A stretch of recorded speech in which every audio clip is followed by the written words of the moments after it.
All right, welcome back to our portal training series videos.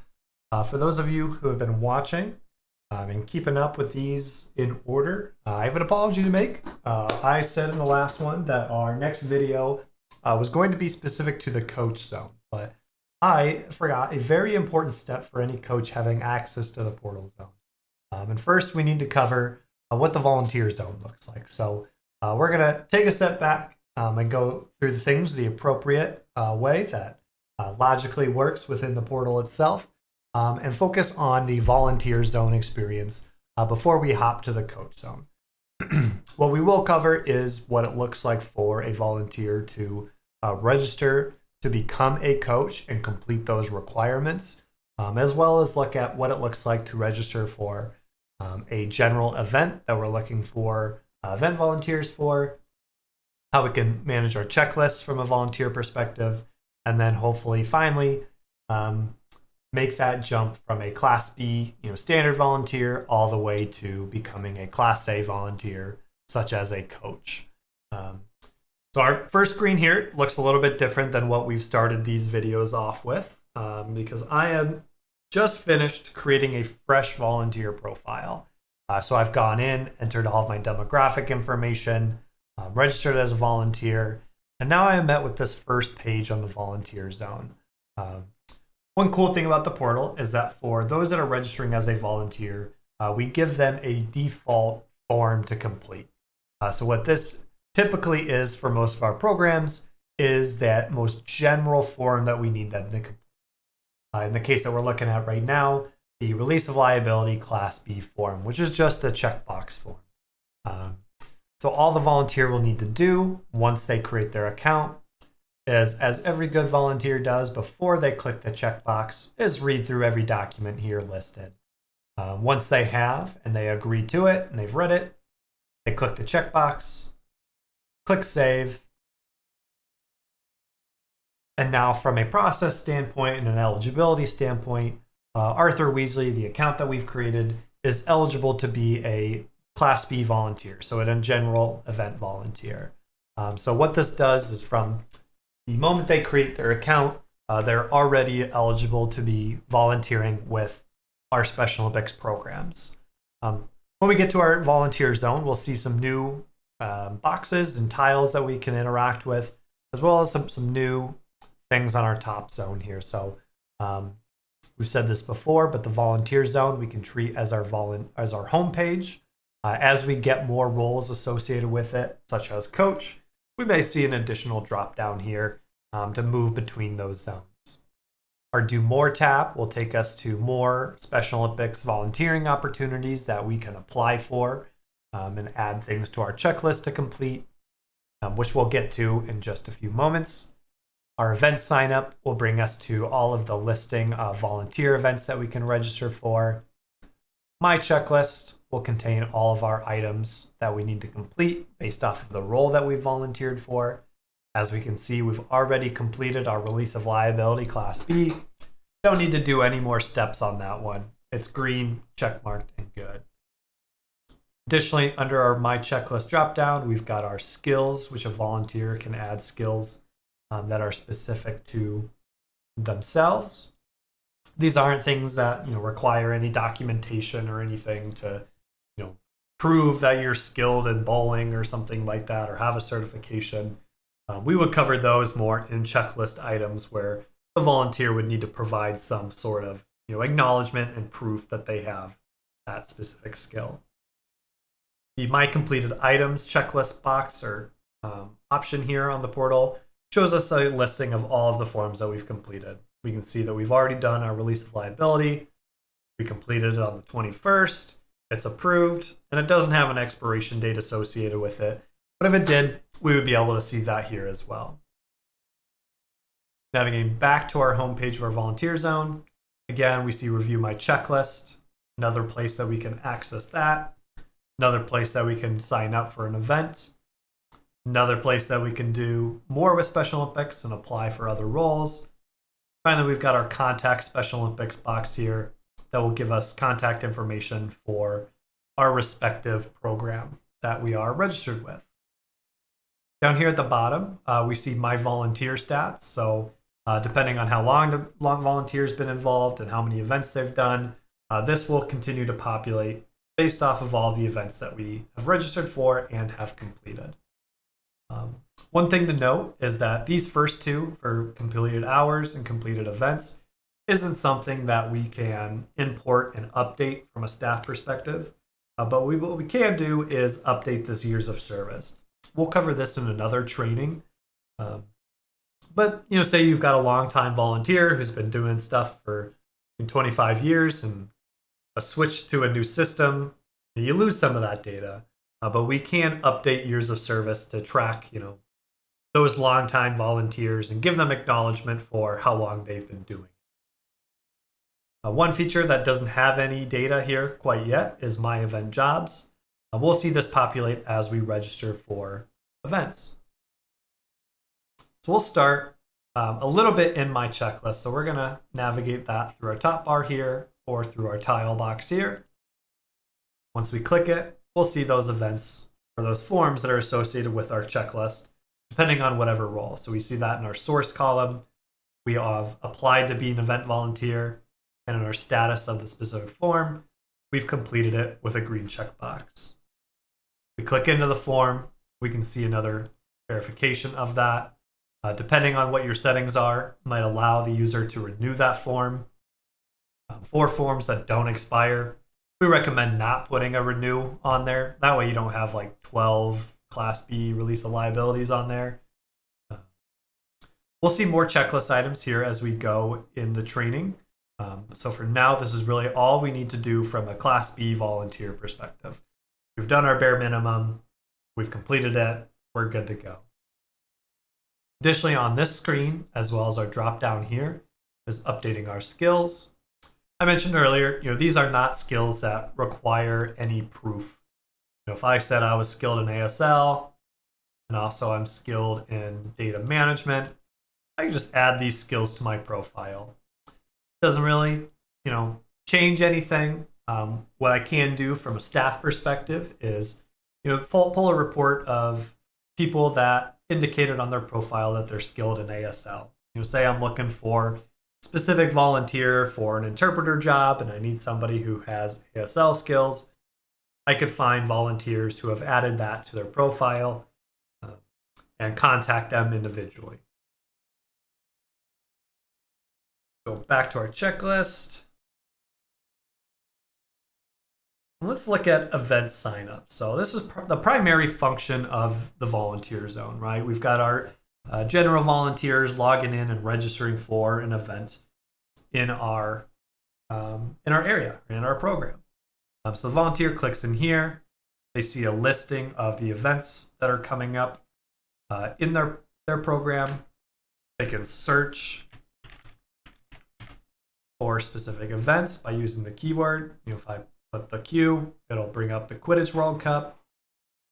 I can search by specific types of events if I want to. I'm only looking for health events. Doesn't look like there's any health events going on. Refresh this real quick. Or I'm looking for a competition event. These are all the competition events in my area. I can also put in my address, and look for events that are greater than 20 miles. This happens to be all of them because everything from Illinois to Pennsylvania is going to be greater than 20 miles. But hopefully you kind of get the process here of they can put their address and filter out events that are within a certain amount of distance or whatever they're looking for. Additionally, they can enter in a date range. They're only looking for events that are in the month of December or a range of November 1st to December 31st. Click search. Now our list has gone from quite a few events to just a few events. It looks like all of these events based off of our start time are all listed and all going to take place in December. Now in our boxes here for our columns, for events specifically, we'll see the event name, where the location is, how many spots are available to register for, and then the start time and the end time. So we can see that Quidditch World Cup takes place in Normal, Illinois. There's only 9 volunteer spots left to volunteer for or register for, and that this event is going to take place December 23rd through December 25th. We can see additional information by clicking into the event itself.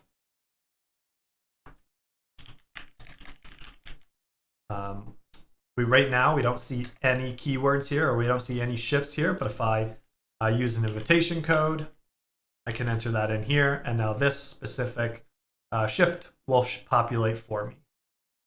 I'm going to go back to a different event because I don't think this is the best one to use. So let's look at local sports competition E. Here we can see a description of the event, both a short description and a long description, where it's at. If I click on this, it'll open up my Google Maps or Bing Maps, depending on whatever Maps is default for your browser. It'll take me to where the event is, gives me information on how many spots are available, start date, end date, all of that. Here, like I showed on the previous screen, I can filter out by the role. I'm only looking for event volunteers, or I have an invitation code, or I'm looking for something that has ASL. I can do that there as well. On the checkbox for show roles that I'm qualified for, this will filter out our list of potential shifts that we can volunteer for based off whatever role we have. So I mentioned this before, but we created our account and we're already eligible to be an event volunteer. I can only sign up right now as an event volunteer. I can't do a coach role. I couldn't do a unified partner role, chaperone, whatever that additional requirement may be for that role, I'm not eligible for. So I can only register for event volunteer. I can also sort this list by the start date and how long it takes, or the role itself. And then to get more information, I click into the shift name. I should go back and show, shift name just indicates what it's called. So snowboarding round 1 is the shift name. The role is event volunteer. And then the date and the spots just indicate when it is and how many spots are open for registration. Click back into it. I can see some more information again, where it's at, the event it's associated with, start date, end date, how many spots I can register for, role, description of it, another area for clicking out to get more information. This will give me a specific address for this location for where I need to volunteer at, parking details, where I need to go, who I need to contact, all of that. If I click who to contact, it'll generate an email already pre-populated with the individual's name and their email, allowing me to email them my questions about the event. Finally, just more information about what to bring. And if I'm qualified for it, it'll tell me I'm eligible. And then my sign up will be blue right here, allowing me to sign up. We'll see this in another role where we can't register for it because we're not actually eligible. And it will kick us out and say, hey, you're not eligible for it. You need to apply to that specific position. Once we've gone through this and we're ready to sign up, we click sign up. Pop-up box here will confirm our registration. Click yes. Great, we have registered for snowboarding round 1 on December 3rd. And we can add this event to our calendar. By clicking the little calendar icon, we can add it to either a Google Calendar or an Outlook calendar. Show this real quick. All it does is adds the name of the shift and the short description of the event. It'll already come pre-populated with start date and end date and allow us to add the event to our calendar if we'd like to. From here, we can either go back to the event listing, we can go home to our volunteer zone, or view the role details additionally. We click view role details. Here we can unregister ourselves. If we can't show up for the event anymore, we need to unregister. This allows us to do that here and cancel our registration. One cool functionality is from a portal user perspective. They have the ability to check themselves in as they show up for the event. So all they have to do is click check in, and it'll allow them to just show this screen that they've got here. Hey, you're checked in. Skip the line at volunteer check-in and go straight to wherever their shift is. I have these settings a little bit different for this event, allowing me to check in early, but primarily for a use case perspective, the volunteer shouldn't be checking in before their event starts. I go back to my volunteer zone where we see my event job. It's now populated that shift. So every time I register for something, depending on how many registrations I have, it will populate all of those for me. And then once I've completed those shifts and the event date is over, it'll get removed from this portal view and be listed in my previous events. We can see that since I checked in, it's already populated how many hours I've completed. And then once the event is over, it'll populate, I've completed one event, et cetera, et cetera. Awesome. So this shows kind of the process of a Class B volunteer. We've completed our requirements. We've signed up for an event now. We're pretty much good to go as far as the experience of a Class B volunteer. Now, a big hope of what this portal is taking a Class B volunteer and making them eligible for a Class A role. So we want them to be a dedicated Class B volunteer and say, hey, you know what? I want to do more. I want to get more involved with Special Olympics. So I'm going to see what volunteer opportunities are out there outside of just being a general volunteer. To do that, a user would click do more with Special Olympics, either via this tile or via the top bar here. Once they click on it, they'll see a variety of different categories, depending on the configuration of your program. More or less, fewer categories may be listed. If you don't have any team support roles, it won't be populated there for you. Under volunteer opportunities, we can see all of the different types of roles that we can apply for. We can see that we've already applied for event volunteer. We wouldn't need to apply for it again. And once we're ready to apply for something, we can click on it and it'll give us more information. So we're going to use assistant coach as an example because later on in our training, we're going to want to see what the process looks like for a coach managing an athlete. So we're going to apply for an assistant coach. We see the description of it, an age requirement. So if I'm not eligible to participate in this, if I'm under the age of 16, I won't be able to apply for it. But then additionally, under the things that will be required will be whatever checklist items we need to complete before participation. A couple notes of this is, obviously not all of the things that we're looking at will be applicable to your program. Maybe you don't require a Class A release of liability or FBI fingerprint. Whatever those requirements are configured by your program. To that end, some of these requirements might not be relevant depending on the age of the volunteer. So for a good example of that is assistant coach. You're eligible to apply for it at age 16, but something like a background check might only be relevant for those that are over the age of 18. Just because it's listed here doesn't necessarily mean that it's going to be added to somebody's checklist. What we do on the back end is give specific age requirements to these specific forms. So background check might only be required for somebody who's over the age of 18. If I was 16 or under and applying for this role, background check wouldn't show up as a requirement for me to complete until I am over the age of 18 or 18 or older. And then it will populate on my list asking me to complete the item. Once we're ready to apply for it, click apply to this position.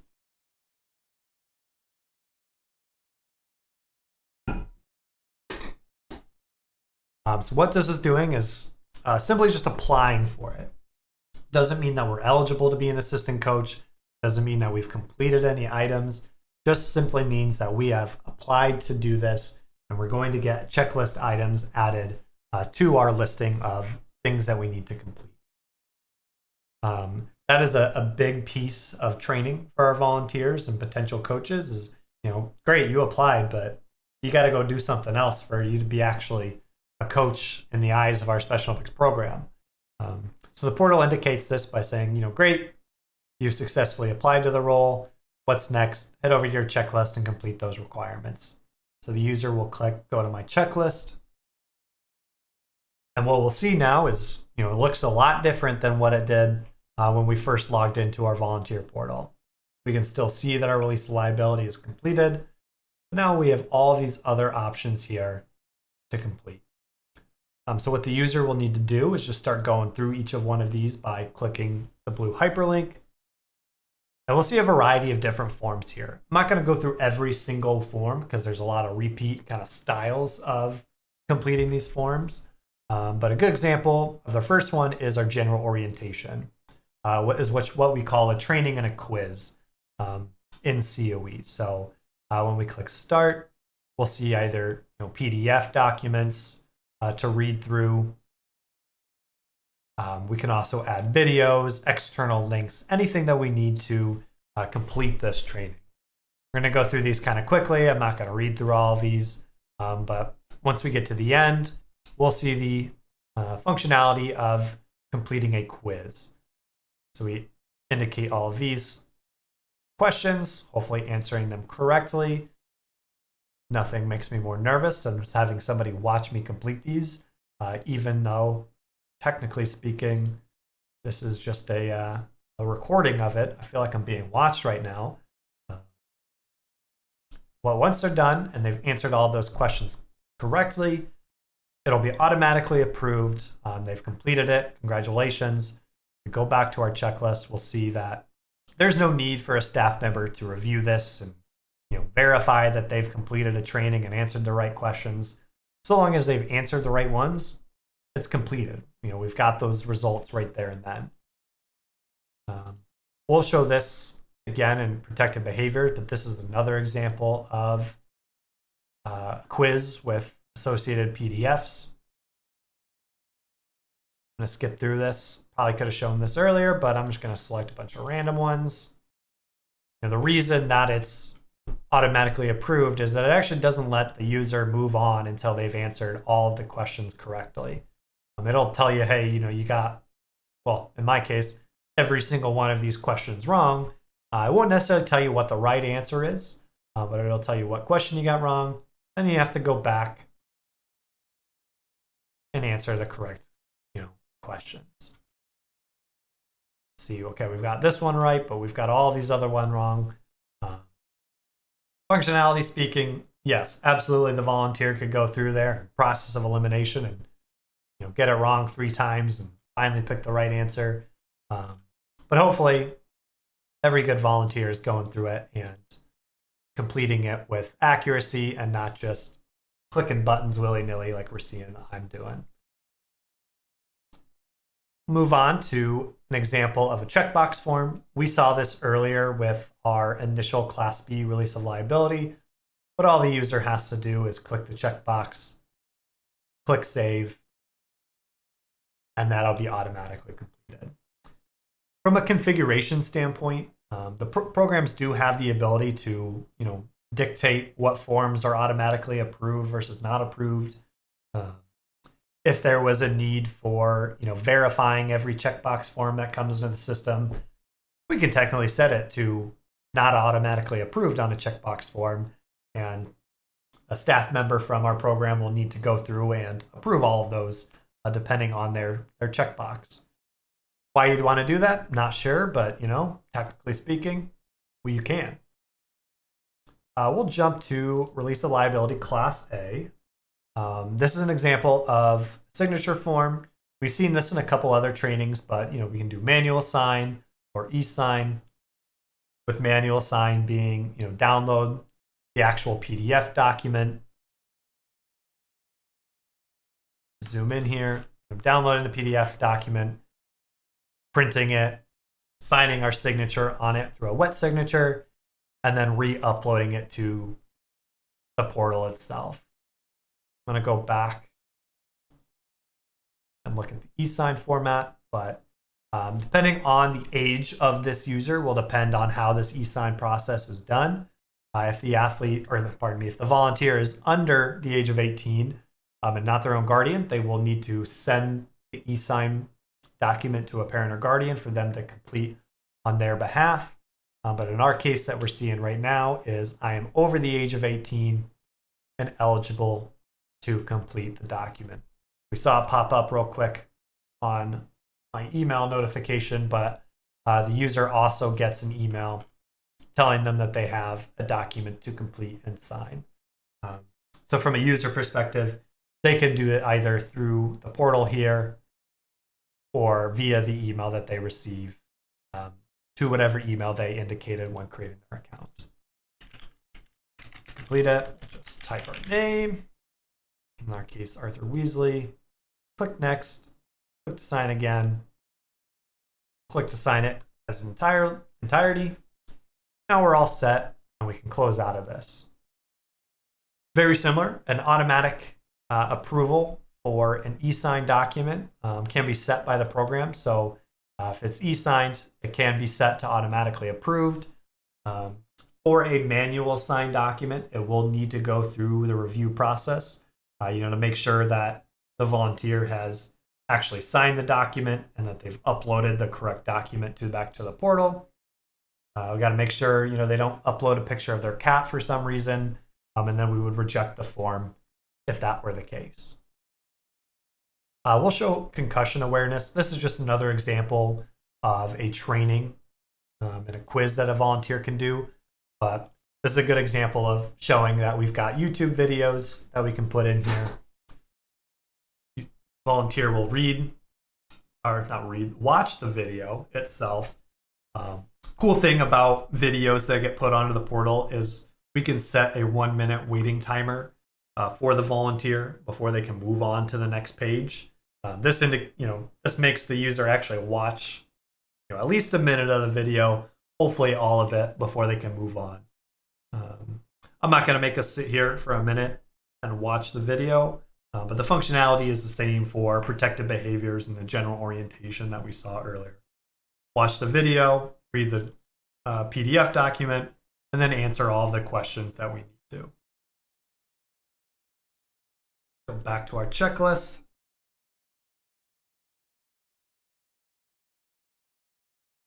Our last big document here is our background check.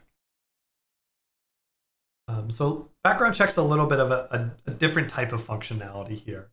So by clicking on it, we'll first get met with these 4 to 5 specific questions. Most of our programs are just going to have these first 4.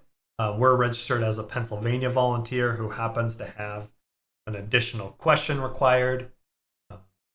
So as they go through the process, they'll answer these honestly. In our case, we're going to lie on all of these and then click submit once we've answered all the required questions.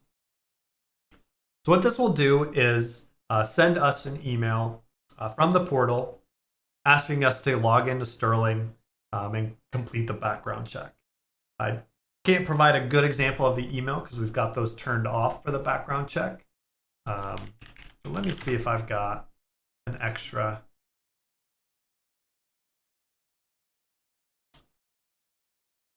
volunteer email here. Here we go. So this is an example of what you get in production.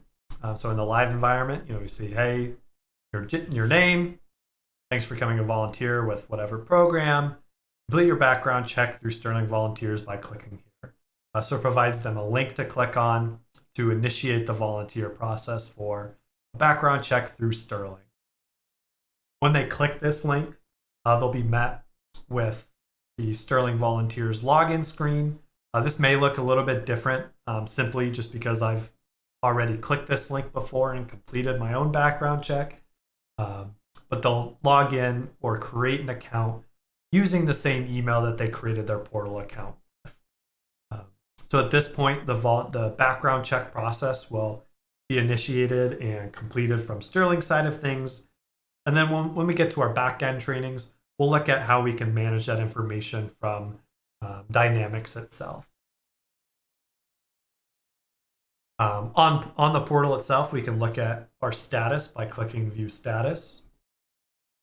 And we can see our name, the status of the background check itself. We've submitted it, and it'll give the user, some additional next steps of the process, telling them that, hey, you're going to get an email from the portal asking you to go into Sterling and complete the document or complete the background check, and then some additional explanation of the different statuses of the background check. So we've got submitted, means that we've started the process. That email has come out to us, but we haven't actually gotten the results from Sterling yet. Under review means that the background check has been received at Sterling. The volunteer has gone in and done the background check through the Sterling portal. And then it might be being reviewed by a staff member or Sterling themselves. And then finally, we'll either be eligible or ineligible for our background check. If it's eligible, great, approved, nothing else we need to do. And then ineligible would mean that it's been rejected for one reason or another.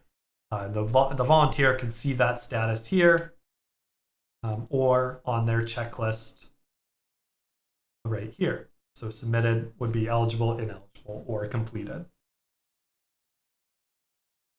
So we're going to do a little movie magic, and I'm going to go into my backend account, just prove my forms. You're not going to see this real quick, but I'm going to go ahead and do that. I'm hiding this part simply because I want there to be some surprise when we learn about this in a future training with form review in Dynamics. Bear with me here while I do that.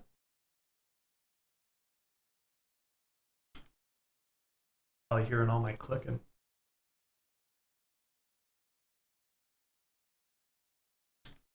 I've made this comment so many times before, but I feel like anytime I do a training, I need a little button I can press that will give us a little elevator music. Okay. I have completed all my forms. Magic, woohoo. I have now completed all of my requirements to be both an event volunteer and an assistant coach. So I am, in the eyes of my requirements, eligible to become a coach. We'll cover this in another training, but it doesn't necessarily give me access to the coach zone. We saw this in previous events where, or previous trainings, where when I was an athlete and I applied to be a volunteer, I automatically got access to the volunteer zone. Or when I was a parent and guardian going through the Circle of Care portal, I registered to be a volunteer and I automatically got to the volunteer zone. It's very different for the coach zone. We'll cover that in a later training, but we can see right now that I don't have access to the coach zone quite yet. We'll show that in the next training. A couple other things that I want to cover with the volunteer zone are the group lead functionality. So we're going to apply for the event volunteer group lead. Again, we can see, this is a requirement of being 18. Needs an under 18 form if I'm not, general liability, class B, and a group lead approval form. When we go back to our checklist, we'll see this group lead volunteer form or approval form is a checkbox form and we just need to complete it. Back to our checklist. This may or may not be relevant depending on your program requirements around group lead. But it might be an example of an automatically approved form. In our case here, just got to approve it. And now we are approved. So before we get access to the group lead, I'm going to go in and give us access to the event manager portal. So an event manager is a volunteer who may be checking in other volunteers at an event. This is a portal user who might not have access to Dynamics, but we need them to have access to the portal itself, and being eligible and accessible to the volunteer zone and the event manager role. I'm going to refresh my account. I just did some movie magic.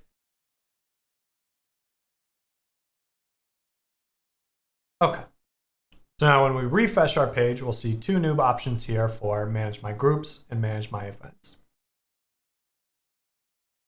When we go into manage my events, we'll see any event that we've been listed as an event manager for on the portal.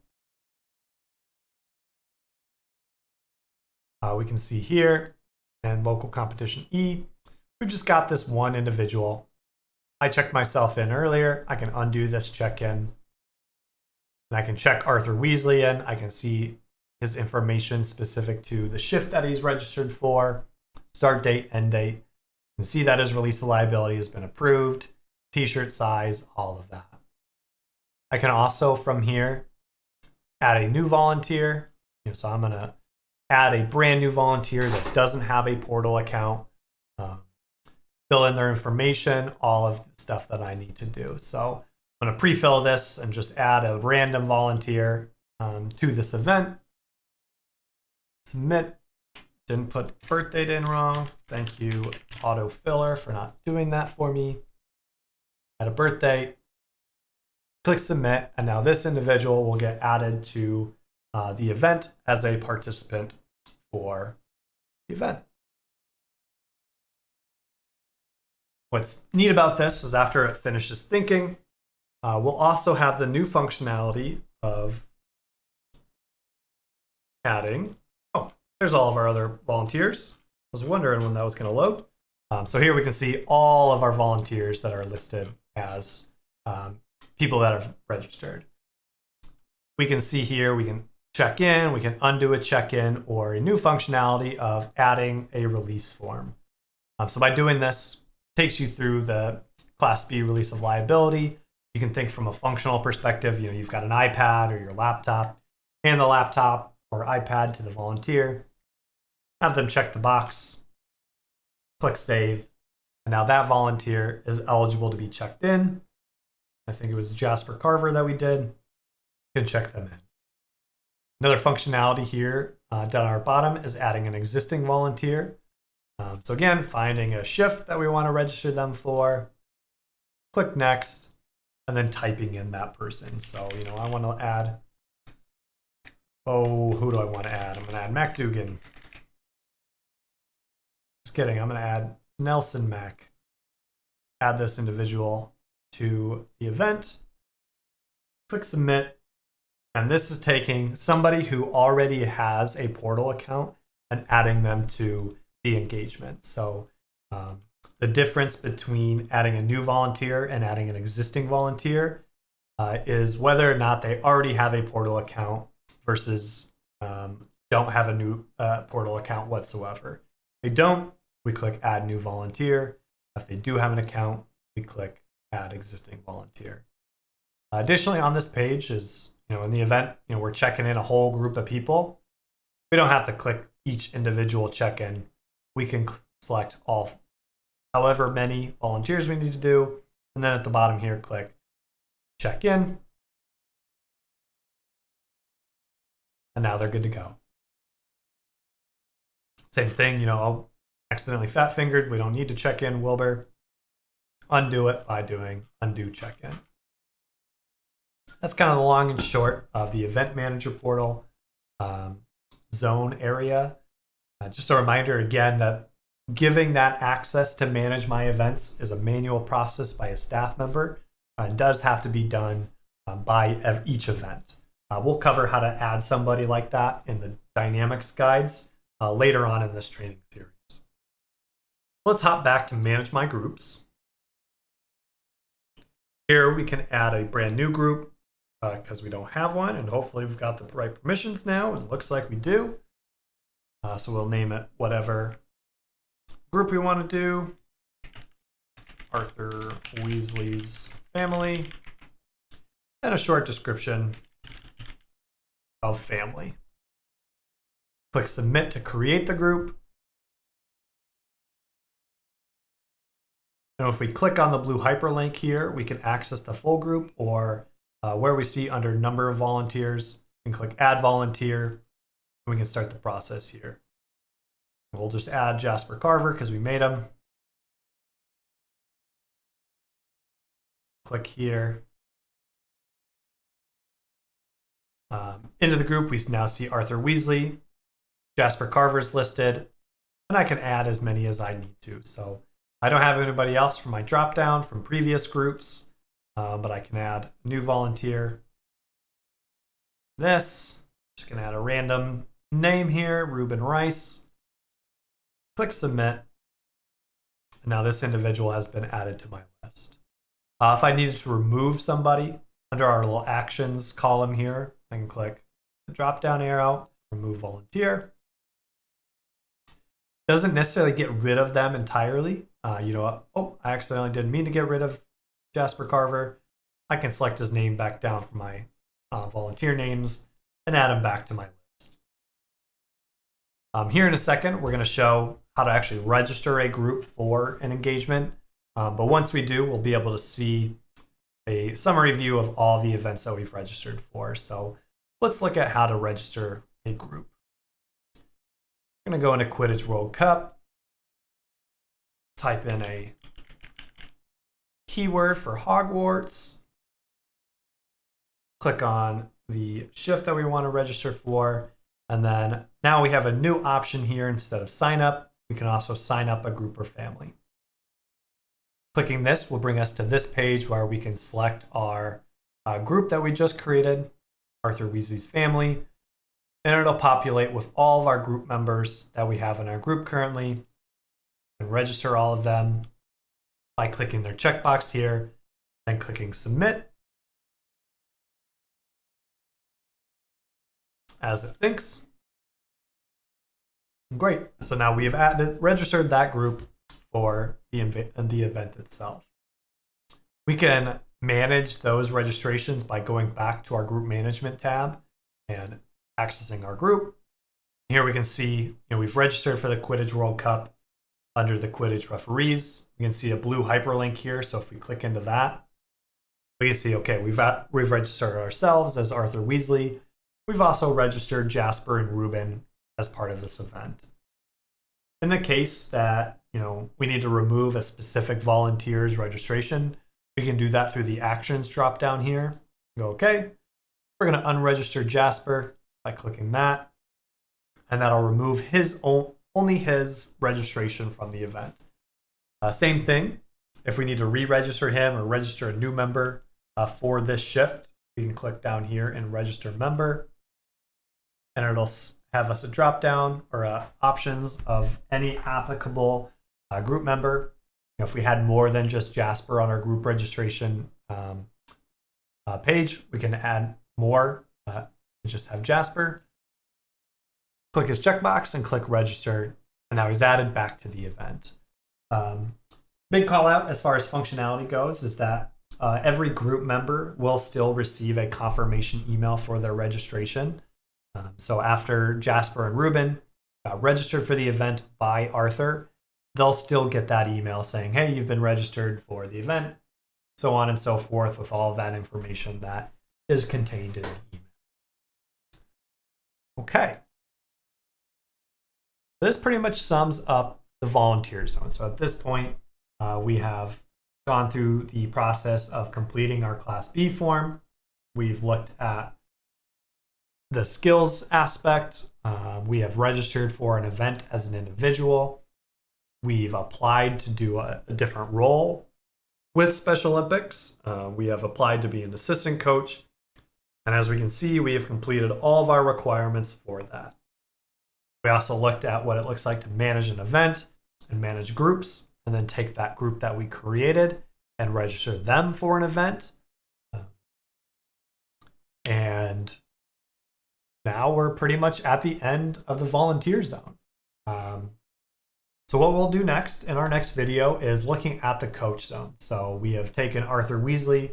He has applied to be everything that he needs to do to become a coach. And now we're going to show the process of what it looks like to actually manage athletes and manage participants from the athlete zone. So with that, my rambling is over, and I will leave you to the rest of your day. Thank you again for keeping up with all of these trainings and watching these videos and reading along with the guides. We hope you find them helpful. If not, open to feedback. But I will leave you there. Thanks so much. Have a good day.